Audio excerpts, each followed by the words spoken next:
المصطفى أما بعد فأعوذ بالله من الشيطان الرجيم بسم الله الرحمن الرحيم يمحق الله الربا ويربي الصدقات والله لا يحب كل كفار أثيم.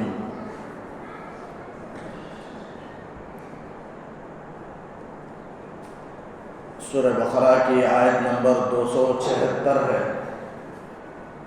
تو اس 270 آیت میں چھٹی آیت میں اللہ تعالیٰ سود کے انجام کو اور صدقات کے انجام کو بیان فرمایا کہ انجام کار اللہ تعالیٰ صدقات کو بڑھائے گا اور سود کو اللہ تعالیٰ گھٹائے گا.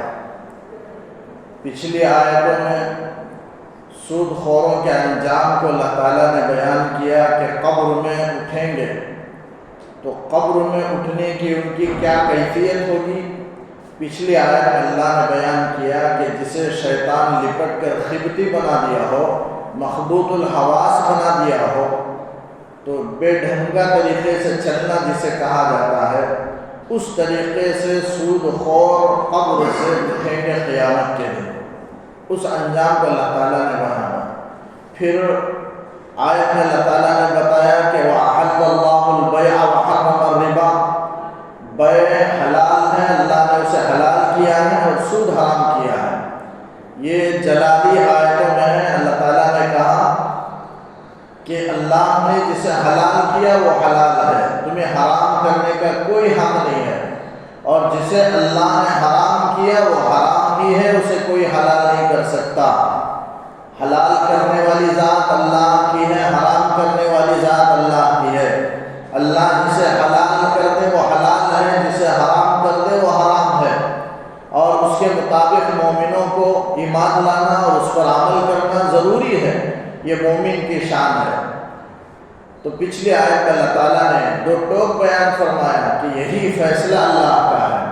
تمہاری سمجھ میں آئے کہ بیع اور ربا دونوں برابر ہیں، دونوں میں نفع حاصل ہوتا ہے، دونوں کا ایک ہی حکم ہے، دونوں ایک دوسرے کے مانند ہیں. اس طرح عقل کے گھوڑے دوڑانے کی ضرورت نہیں ہے، بلکہ زمین و آسمان کا فرق ہے. علماء نے، فقہاء نے، مفسرین نے، محدثین نے، مورخین نے سود اور بیع کے درمیان بہت سے فرق کو واضح کیا ہے.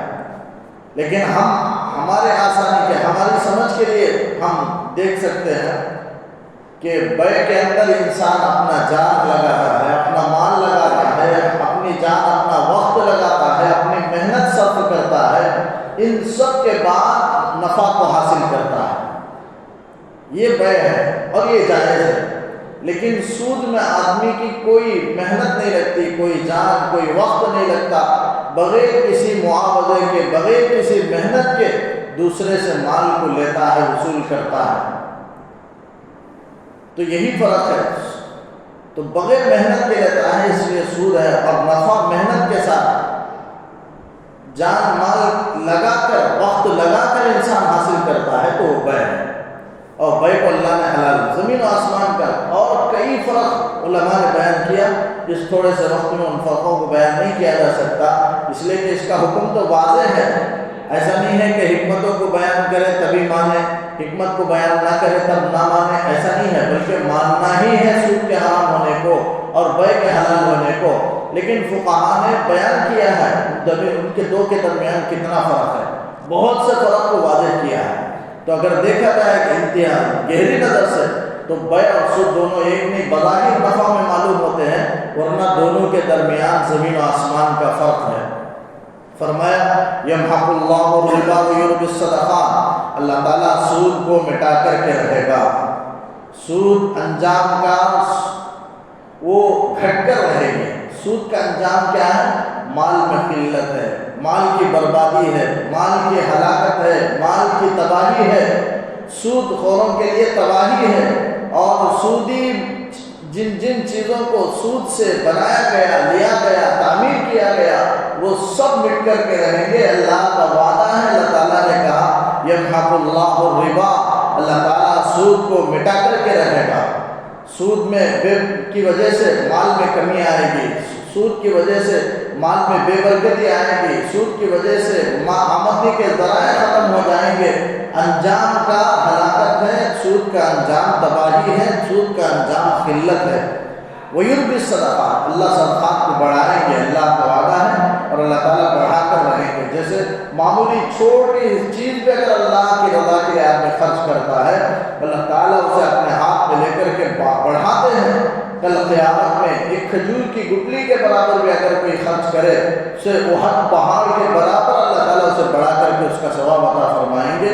تو آدمی جتنا مال، جتنی چیزیں، کپڑا، سب چیز آدمی خیرات کرتا ہے، صدقہ کرتا ہے، کل قیامت میں وہ سب بڑھ کر کے اللہ تعالیٰ اسے عطا فرمائیں گے، خوب مزید دگنا تگنا کر کے اسے اللہ تعالیٰ بدلہ عطا فرمائیں گے، کئی گنا کر کے اللہ تعالیٰ اسے عطا فرمائیں گے۔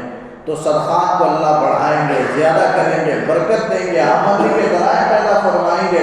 کل قیامت میں بہتر بدلہ، بہترین بدلہ، کئی گنا بدلہ اللہ تعالیٰ صدقات میں عطا کریں گے۔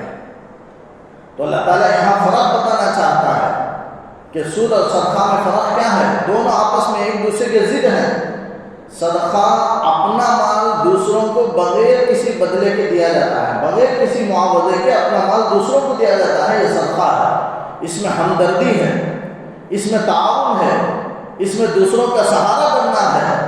لیکن اس کے برخلاف سود ہے، وہ سود میں کیا ہے؟ بغیر کسی معاوضے کے دوسرے کے مال کو چھیننا ہے، دوسرے کے مال کو بغیر کسی بدلے کے لینا ہے، یہ سود ہے۔ اور اس کے اندر سختی ہے، تنگی ہے، بخیلی ہے، سارے خطرناک نقصانات اس کے اندر ہیں۔ تو اللہ تعالیٰ کہتا ہے کہ یمحق اللہ الربا، اللہ تعالیٰ سود کو مٹائے گا، مٹا کر رہے گا، ویربی الصدقات، صدقات کو بڑھائے گا۔ واللہ لا یحب کل کفار نثیم، اللہ تعالیٰ ہر ناشکرے کو اور گنہگار کو پسند نہیں فرماتے۔ کفار کا مطلب، کفر کا مطلب ناشکری کا ہے، یعنی مطلب ہے کہ جو کوئی سود کو دوسروں کے لیے حلال بتائے یا خود حلال سمجھے تو وہ کافر ہو جاتا ہے۔ قرآن کے کسی حکم میں کوئی بدل دے، کسی حکم کے خلاف اگر کوئی عقیدہ رکھے تو وہ کافر ہو جاتا ہے۔ سود کو اللہ نے حرام کیا ہے۔ اگر کوئی سمجھتا ہے کہ آج کے زمانے کے حساب سے ترقی کے لیے سود حلال ہونا چاہیے اور وہ حلال سمجھتا ہے اور دوسروں سے کہتا ہے کہ حلال ہے تو کافر ہو جائے گا۔ تو کفار سے یہی مراد ہے کہ حلال کوئی سمجھے، سود کو حلال کرنے کی کوشش کرے، یہ اور بات ہے کہ اسے حرام سمجھتا ہے لیکن سود لے رہا ہے، وہ گنہگار تو ہوگا لیکن کافر نہیں ہوگا، لیکن سود کو حلال ہی سمجھتا ہے تو کافر ہو جائے گا۔ تو اسی کو اللہ تعالیٰ فرماتے ہیں ہر کافر کو، ناشکرے کو اللہ پسند نہیں کرتے اور اثیم گنہگار کو پسند نہیں کرتے۔ یعنی مطلب ہے کہ سود کی ممانعت کے باوجود، حرام ہونے کے باوجود کوئی سود کو لے اور اللہ کی نافرمانی کرے، یہ گنہگار ہے، یہ اثیم ہے اور اللہ تعالیٰ اسے معاف نہیں فرماتے، پسند نہیں فرماتے۔ پسند، لا یحب کا مطلب ہے کہ اسے سزا دیں گے، یحب کا مطلب پسند کرتے ہیں کا مطلب ہے کہ اللہ تعالیٰ اسے بدلہ دیں گے قیامت میں، بہترین بدلہ، اور پسند نہیں فرماتے کا مطلب ہے کہ خطرناک سزا قیامت میں اسے دیں گے۔ تو فرمایا ہر ناشکر گنہگار کو اللہ تعالیٰ پسند نہیں فرماتا۔ ان الذين آمنوا وعملوا الصالحات واقاموا الصلاة وآتوا الزكاة لهم اجرهم عند ربهم، بلا شبہ جو ایمان لائے، نیک عمل کیے، نماز ادا کیے، قائم کیے، نماز کی پابندی کیے اور زکوٰۃ ادا کیے، ان کے لیے ان کا اجر ہے ان کے رب کے پاس۔ درمیان میں سود کی آیات کے درمیان میں اللہ تعالیٰ ایمان، عمل صالح کا اور اسی طرح نماز کی پابندی کا اور زکوٰۃ دینے کا تذکرہ اللہ تعالیٰ نے کیا، یعنی کر کے اللہ تعالیٰ بتانا چاہتا ہے کہ اصل دین یہ ہے، اصل نیکی کا کام یہ ہے، یہ نہیں ہے کہ تم سود کے پیچھے پڑ جاؤ، بلکہ اللہ کے احکامات کو پورا کرنے کی کوشش کرو، اصل دین کو پورا کرنے کی کوشش کرو، اصل دین کو اپنانے کی فکر کرو۔ اور اصل دین کیا ہے؟ ایمان ہے، عمل صالح ہے، نماز کی پابندی ہے، زکوٰۃ دینا ہے۔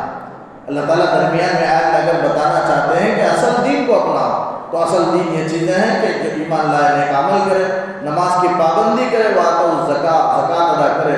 اللہ تعالیٰ کہتا ہے کہ ان قیامت میں ان لوگوں کے لیے ان کا اجر ہے، نیک عمل کا اجر مل کر رہے گا۔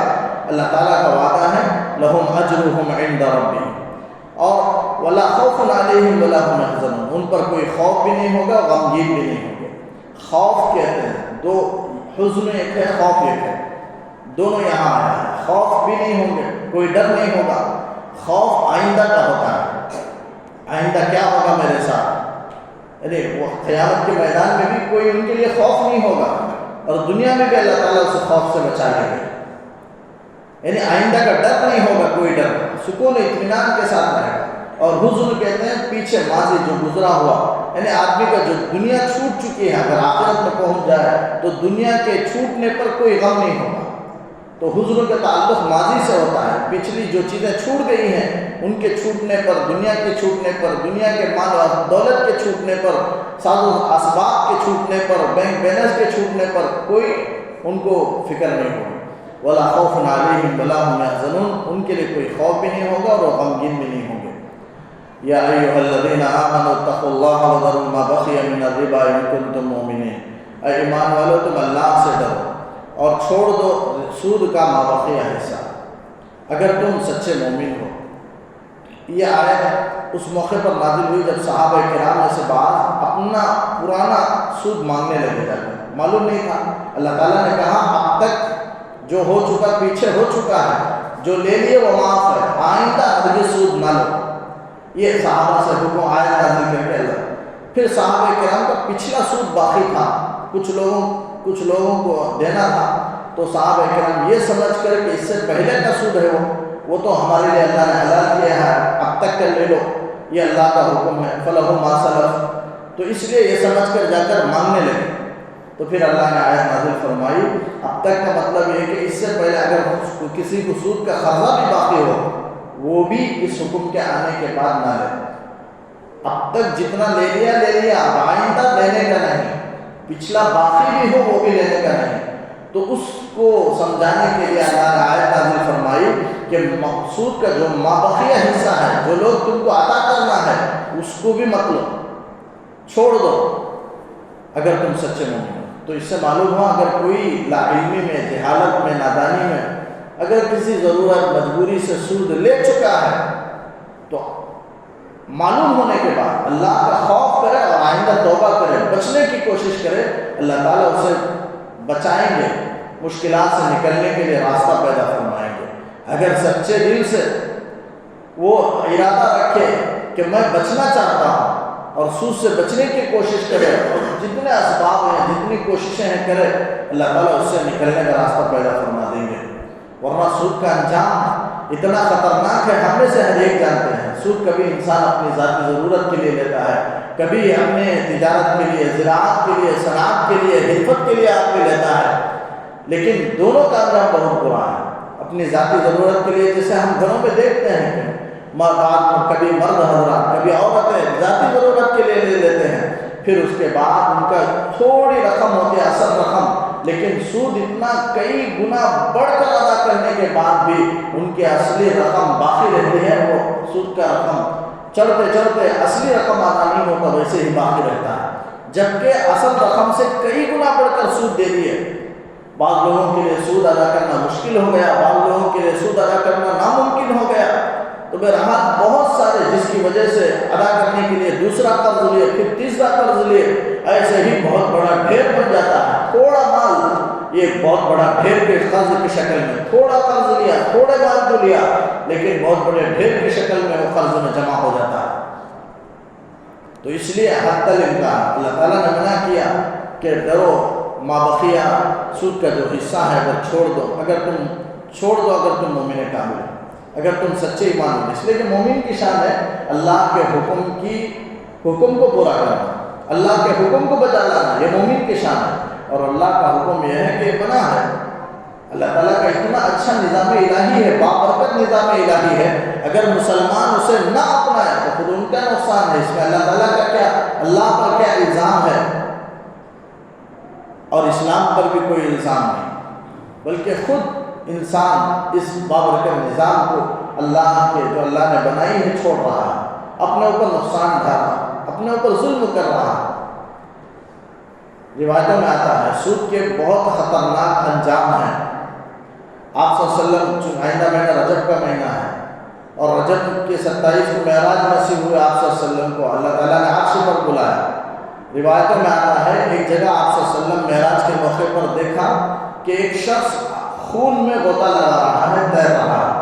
آپ صلی اللہ علیہ وسلم نے حضرت جبرائیل سے پوچھا یہ کون ہے؟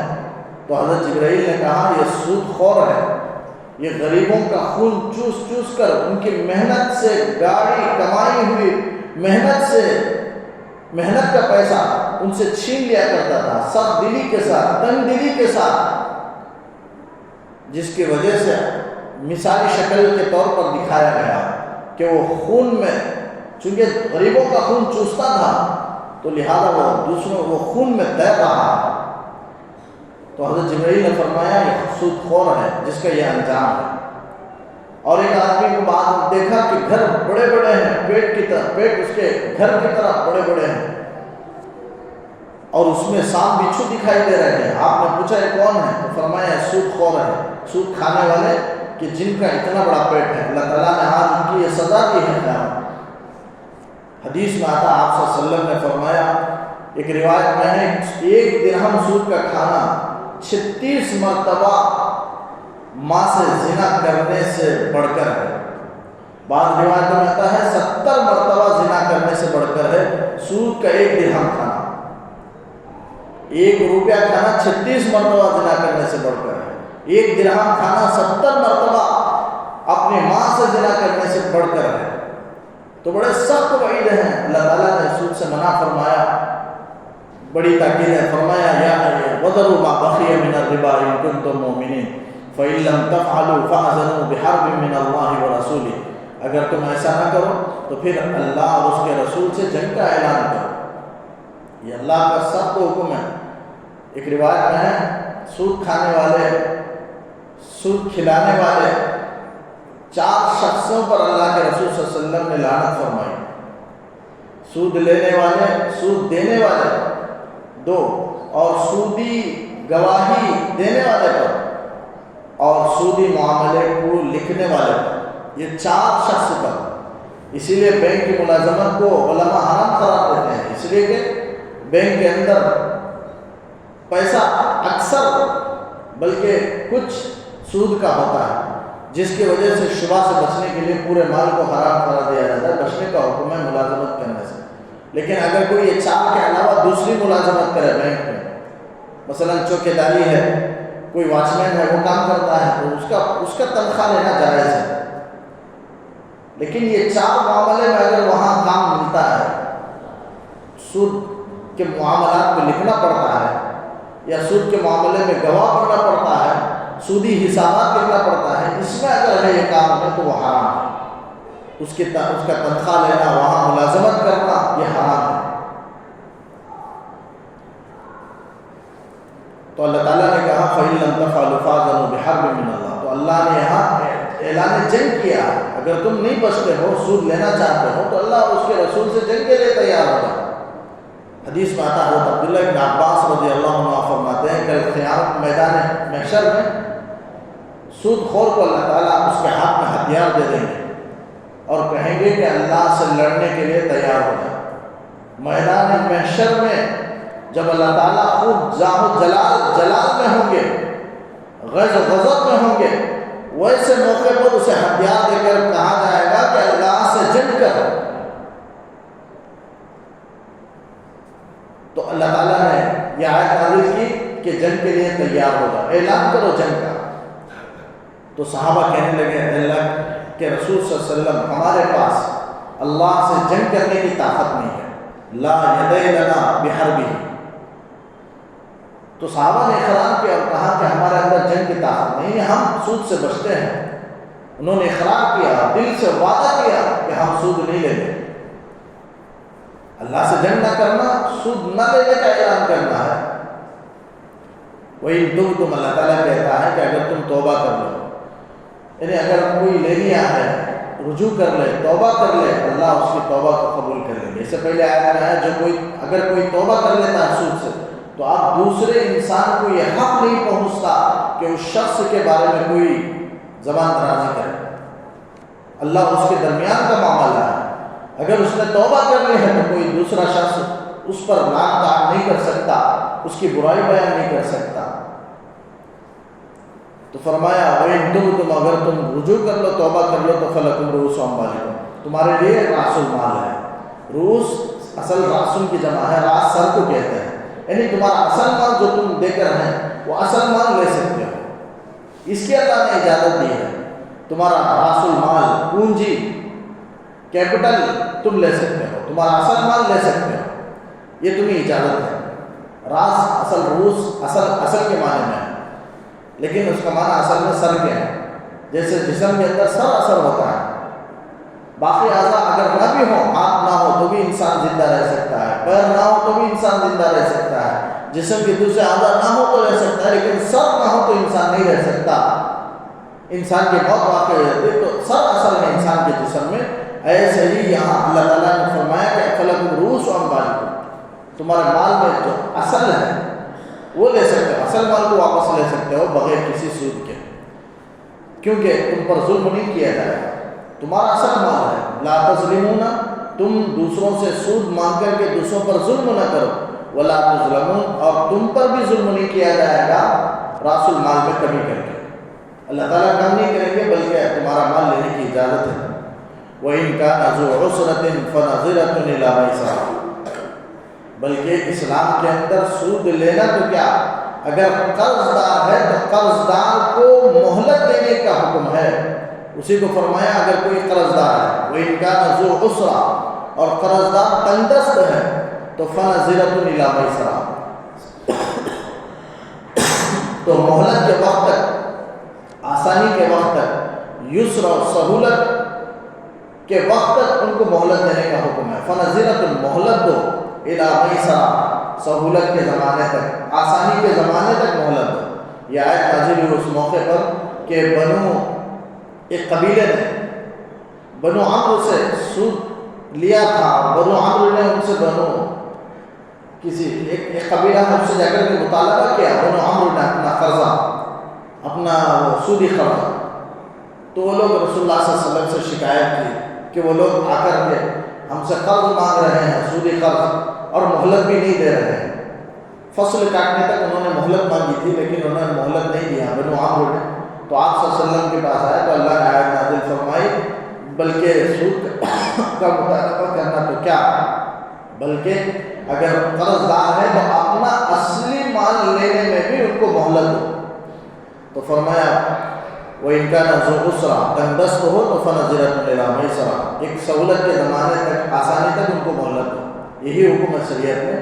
کوئی قرض دار ہے، قرض مانگنے کے لیے گیا ہے قرض خواہ، تو قرض دار سے سختی زبردستی نہ کرے، اسلام کا اخلاق کا یہ تقاضا ہے کہ اسے مہلت دے، آسانی کے وقت تک اسے مہلت دے۔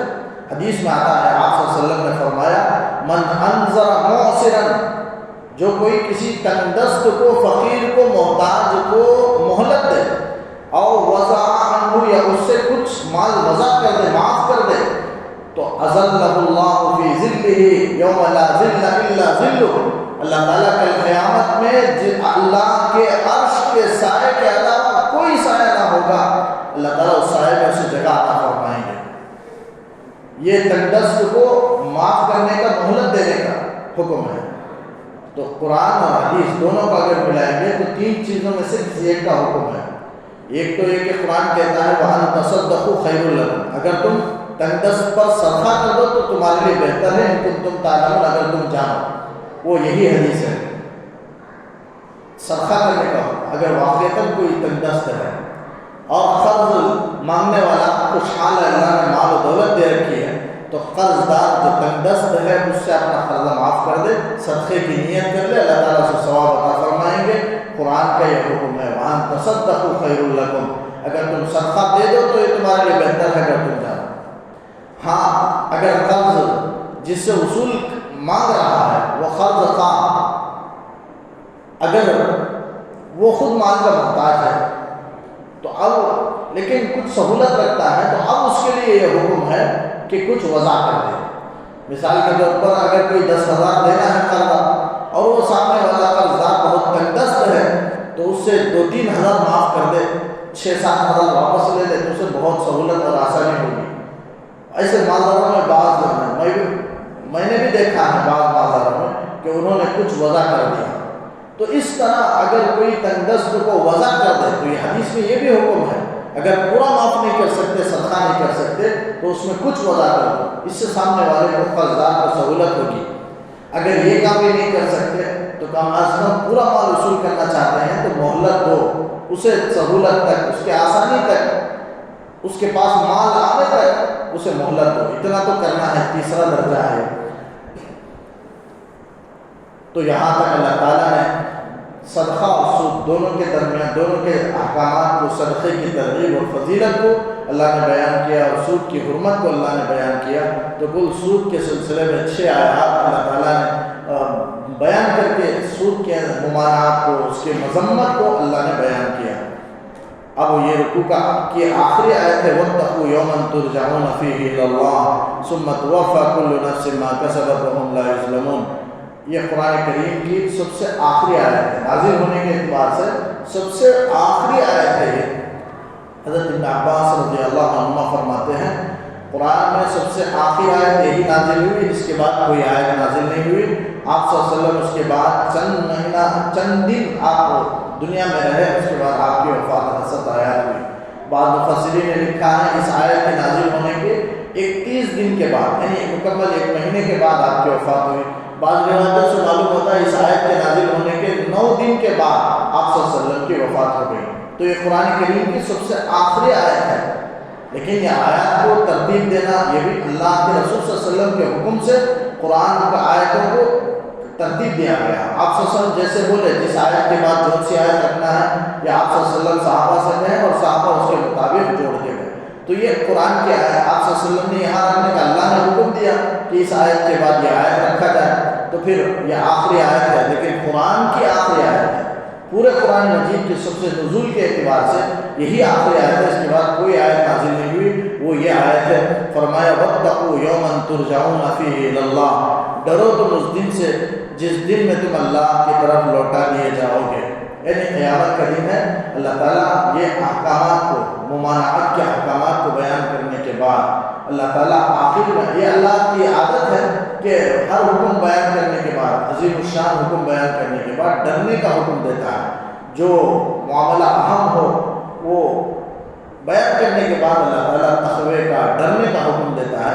تو یہاں بھی سود کے انجام کو بیان کرنے کے بعد آخر میں اللہ تعالیٰ کہتا ہے کہ ڈرو اس دن سے جس دن تم اللہ کی طرف لوٹا دیے جاؤ گے۔ ترجعون، یہ ترجعون بھی ہے، ترجعون، ترجعون کا مطلب تم لوٹو گے، یعنی نیک لوگ میدان محشر میں آنے کی، اللہ کے سامنے حاضر ہونے کی خواہش کریں گے اور وہ میدان محشر کی طرف چلیں گے۔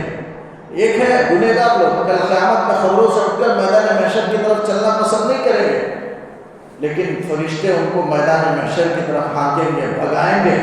اسی لیے فرمایا جس دن تم لوٹائے جاؤ گے، خود نہیں جاؤ گے بلکہ تم کو ہانکا جائے گا، ہانک کر کے تم اس میدان کی طرف تم کو لے جایا جائے گا۔ تو اسی لیے مجھول کا صیغہ لایا کہ ترجعون فیہ الی اللہ، جس دن میں تم اللہ کی طرف لوٹا دیے جاؤ گے۔ ثم توفی کل نفس ما کسبت، پھر ہر آدمی کو جو کچھ اس نے کیا ہے پورا پورا بدلہ دیا جائے گا۔ نیک خیر کیا ہے، بھلائی کیا ہے، نیکی کیا ہے، اللہ تعالیٰ ضرور اسے بدلہ عطا فرمائیں گے۔ اگر کوئی برائی کیا ہے ضرور اللہ وہاں بدلہ دیں گے اور دلوائیں گے، اور برائی کی سزا اللہ ضرور دیں گے۔ ہر ایک کوئی بھی چھوٹا سے چھوٹی برائی کیا ہو وہ اس کے انجام، اگر توبہ نہ کی ہو، اللہ سے معافی نہ کی ہو، دنیا میں حقوق العباد ہے تو اسے پورا نہ کی ہے، تو ضرور بھی ضرور قیامت میں اس کی سزا پائے گا۔ نیکی ہو تو بدلہ پائے گا ضرور، برائی ہو تو اس کی سزا ضرور پائے گا اگر اللہ کا فضل نہ ہو تو۔ وَهُمْ لَا يُظْلَمُونَ، اور وہ ظلم نہیں کیے جائیں گے، یعنی ایسا نہیں ہے کہ کسی نیکی کو مٹا دیا جائے، جو اس نے کیا ہے وہ نامہ عمل میں موجود نہیں ہے، یا کوئی برائی کیا ہی نہیں لیکن اس کے نامہ میں لکھ دیا گیا، ایسا ظلم نہیں کیا جائے گا۔ نیکی کو کم کر کے، برائی کو بڑھا کر کے اس طرح کسی پر ظلم نہیں کیا جائے گا، بلکہ جو بھی عمل کیا ہے ہر ایک کو پورا پورا بدلہ وہاں دیا جائے گا۔ یہاں تک کہ لکھا گیا ہے، کوئی، میں اس سے پہلے بھی بیان عرض کیا تھا کہ 1 درہم کا 6واں حصہ، 1 درہم کا 6واں حصہ اگر کسی کو باقی ہے، جو آج کے حساب سے 30 40 50 روپے بھی نہیں بنتے ہیں، اتنا اگر کسی کو دنیا میں دینا ہو، حق باقی ہو، تو کل قیامت کے میدان میں 700 نمازیں جو جماعت سے پڑھی ہوئی ہیں وہ دینا پڑے گا۔ صرف دنیا کے ایک درہم کے چھٹے حصے کو کوئی رکھ لیا، دوسرے کے حق کو مار لیا، تو کل قیامت میں اس کا بدلہ دینا ہوگا نیک عمل سے۔ کیسے دے گا؟ 700 نمازیں اٹھا کر کے اسے دے دی جائیں گی، صاحب حق کو دے دیا جائے گا، صرف ایک چھٹے حصے کے برابر۔ اگر کوئی ہزاروں میں، لاکھوں میں، کروڑوں میں دوسرے کے مال کو لے لیا تو اس کا انجام تو کیا ہوگا ہم حساب ہی نہیں لگا سکتے۔ بہرحال اگر اللہ، لیکن حقوق العباد تو پورا کرنا ہے، اللہ تعالیٰ اپنا حق معاف کر دیں گے۔ اگر معاف کرنا ہے اللہ چاہیں تو اللہ تعالیٰ معاف کر دیں گے، لیکن حقوق العباد تو وہ بندوں کا حق ہے۔ اسی لیے حکم دیا گیا کہ جو صدقہ ہے وہ حلال مال میں ہے، حرام مال میں صدقہ نہیں ہے۔ اگر کوئی چوری کے 10 کروڑ بھی اپنے پاس رکھا ہے تو اس پر زکوٰۃ بھی نہیں، صدقہ بھی قبول نہیں اور زکوٰۃ بھی لازم نہیں، کیونکہ وہ تو چوری کا مال ہے، وہ تو غصب کیا ہوا مال ہے، وہ تو رشوت کا مال ہے، وہ تو سود کا مال ہے، وہ تو دوسروں کا مال ہے۔ دوسروں کے مال پر دوسرا کوئی زکوٰۃ نکالے گا؟ کسی اور کا مال ہے، میں کیوں زکوٰۃ نکالوں گا اس کے مال میں سے؟ اس کے مال کا وہ زکوٰۃ نکالے گا۔ تو یہ رشوت سے لیا ہوا مال وہ دوسروں کا مال ہے، وہ حرام مال ہے، اس میں زکوٰۃ نہیں ہے۔ رشوت کا مال کروڑوں میں جمع کر لے، چوری کا مال کروڑوں میں جمع کر لے، سود کا مال کروڑوں میں جمع کر لے، اس پر زکوٰۃ واجب نہیں ہے، اس لیے کہ وہ دوسروں کا مال ہے۔ اپنے مال میں زکوٰۃ واجب ہے اور حلال مال میں زکوٰۃ واجب ہے، حرام مال میں زکوٰۃ واجب نہیں ہے، اور حرام مال کو اللہ قبول ہی نہیں کرتے۔ تو ثم توفی کل نفس ما کسبت وهم لا یظلمون، ہر ایک کو پورا پورا بدلہ دیا جائے گا، ظلم نہیں کیے جائیں گے۔ قرآن کریم کی آخری آیت ہے، اور سورہ بقرہ ختم ہونے کے لیے 2 رکوع باقی ہیں۔ اس کے بعد کے رکوع میں اللہ تعالیٰ نے قرض کے احکام کو بیان کیا، انشاءاللہ آئندہ اس کی تفسیر ہوگی۔ اللہ تعالیٰ سے دعا ہے کہ اللہ تعالیٰ کوئی کہی ہوئی سنی ہوئی باتوں پر کہنے سننے سے